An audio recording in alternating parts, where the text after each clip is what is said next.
Katunat ki kampo yeng jonggari kala penpau ya ke jingsngau atatien jongka hakabaya day ki kendon jongka MRSSA hakaba ka sarkar Jylla ka thmu ban bu khrdop ban pej ban khmi ya ka jingwan rung jongki brieu chapo Jylla Meghalaya ya ka nela ya thu du Symbud Myntri Rangbah ka Jylla Meghalaya uba Preston Tengsong shakit khot KHASI kibla Ïakynduh ya u mentagasngi bat pan jingshai halor ki khubor ba ka sarkar pedeng ka lapha ya ka sarkar Jylla ban pule bnia biang ya ka ai Meghalaya Resident Safety and Security Amendment Act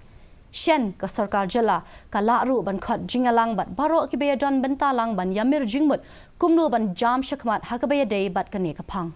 Requested the Deputy CM that if it is possible, he should supply to us that copy of the MHA so that from our side we'll be able to give a suggestion to the government. And he has also informed us that the state government in the next few days will be calling a meeting of all the stakeholders in order to discuss regarding this letter that has been given by the MHA. After we get that letters, maybe we can give a proper